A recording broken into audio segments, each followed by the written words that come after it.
Salut et bienvenue dans cette matinale. Aujourd'hui, quoi semer ou quoi planter après le chou de Milan, les choux frisés. Et bien après, on peut replanter des légumineuses comme les pois, les haricots sont un excellent choix après les choux frisés de Milan. Ces plantes fixent l'azote dans le sol, ce qui aide à reconstituer les nutriments après une culture exigeante en azote comme celle des choux. Enrichir le sol avec des légumineuses prépare également le terrain pour les cultures suivantes. Et ben oui, hein, les choux, si vous ne leur donnez pas à manger, et ben vous aurez rien. Deuxièmement, les légumes racines, carottes, betteraves, radis. Les légumes racines tels que les carottes, les betteraves et les radis se développent bien après les choux frisés de Milan.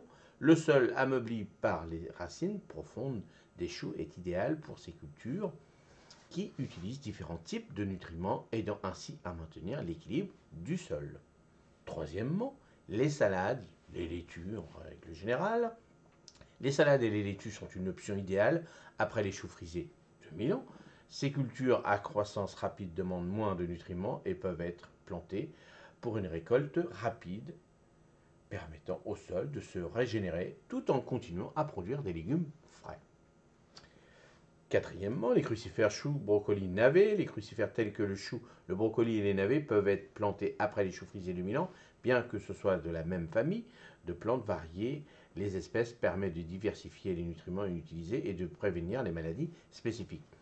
Oui, alors si vraiment vous n'avez pas beaucoup de place, oui, vous pouvez remettre. Alors, moi je vous conseille, si vous avez mis des choux à feuilles, on va dire, mettez plutôt des navets ou des choux à fleurs. Comme ça permet, voilà, il y en a, par exemple, les navets ne demandent pas énormément de nourriture, contrairement aux choux-fleurs ou aux choux normales, on va dire paumés, frisés, voilà, blancs, rouges, tout ça. Mais voilà, évitez quand même, c'est mieux. Surtout si vous avez récolté après vos choux frisés, vous avez vu qu'il y avait pas mal de maladies, pas mal de choses comme ça, donc là, hop, vous laissez les crucifères, vous les mettrez ailleurs. Cinquièmement, on peut planter des plantes aromatiques, persil, coriandre, thym. Les plantes aromatiques comme le persil, la coriandre, le thym sont une bonne option après le chou frisé de Milan. Elles demandent moins de nutriments et contribuent à enrichir la biodiversité de votre potager tout en ajoutant des saveurs intéressantes à vos récoltes.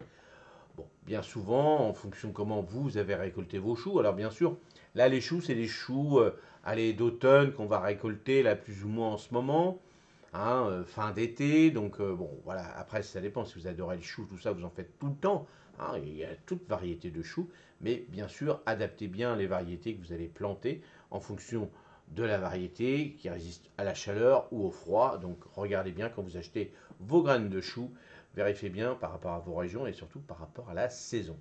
Allez, moi je vous dis à demain matin. Salut, merci.